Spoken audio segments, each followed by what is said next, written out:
I'm intrigued by what's next for the MCU Marvel with Avengers. Endgame, the first phase of the Marvel Cinematic Universe, is over.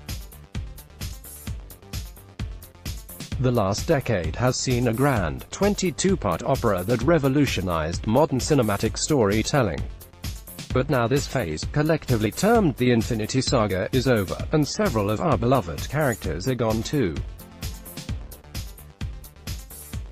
This means there's an opportunity to shake things up and really redefine what it means to be an MCU movie moving forward.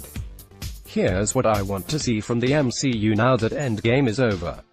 Warning: big spoiler territory going forward. Proceed at your own risk.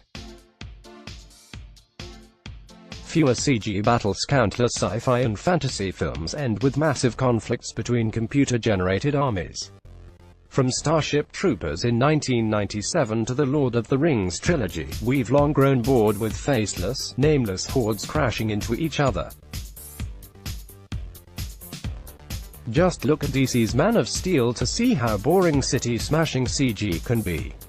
Endgame's ending ambitiously brings together every MCU hero in a final clash with Thanos and his CG pets.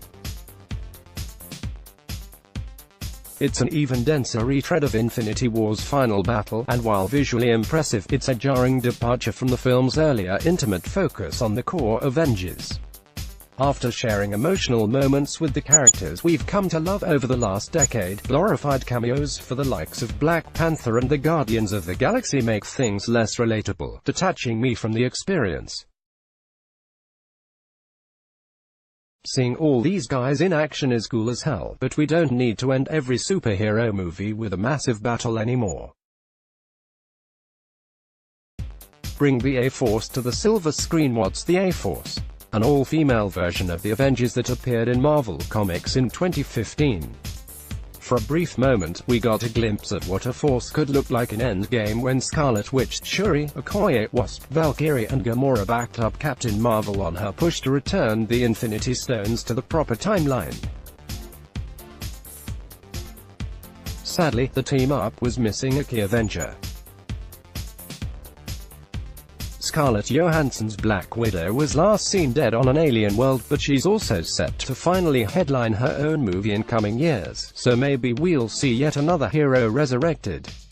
As Guardians of the Galaxy: Thor's journey into space in Ragnarok reinvigorated the series and made me actually care about the Norse god of thunder. Now that Chris Hemsworth has tapped into his comedic side, he hefted around some heavyweight humor in Endgame.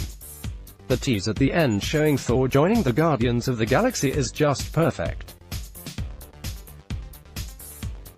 I anxiously await seeing Hemsworth spar with Chris Pratt's Star-Lord under the direction of James Gunn. A new Captain America. The peaceful final moments of Endgame saw an aged Steve Rogers pass the baton, or shield, to BFF Sam Wilson. Even Bucky Barnes, the Winter Soldier, gave Wilson the nod. Wilson has taken on the mantle in the comics, so let's see it on screen too. I'm keen to see the Captain America franchise continue with a character that doesn't have the super soldier serum, but possesses the same spirit and integrity as the original Cap. Oh, and metal wings are cool too. Until then, there's still the upcoming Falcon and Winter Soldier show on Disney+, Recruit the X-Men and Fantastic Four. Not all Marvel comic book characters are part of the MCU. Previously Fox had its own X-Men and Fantastic Four franchises, but since Disney bought Fox, those could now be unified under Marvel. The Avengers tapped the quantum realm for time travel. Maybe they can travel to parallel universes too. How does Deadpool coexist with the rest of the Marvel Universe? Fox, but I don't want a clean reboot of the Fox franchises. I'd like to see Marvel Studios find a plausible way to incorporate the existing properties. I'd like to see an MCU where the Fantastic Four and X-Men are already out there, even if those films have proven hit or miss. And don't you dare reboot Deadpool. Standalone streets. This may be a controversial request. Part of the MCU's appeal is the way each movie builds upon the next, with intertwining plot points and Easter eggs for fans.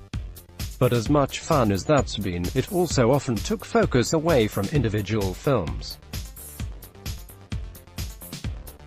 Watching Captain Marvel, for example, I was bracing to see how it fit in with Endgame. Sure, let's get the X-Men in there and keep combining characters in interesting ways. But I'd love to enjoy a superhero film as its own standalone experience, even if it means dialing back on their connections. The original Iron Man didn't need a cinematic universe to offer a fun time. I'm hoping with the next phase, the fresh start will offer that kind of experience again. Fingers crossed that the next Marvel movie to hit theaters, Spider-Man: Far From Home, will offer just that. Let's block ads. Why?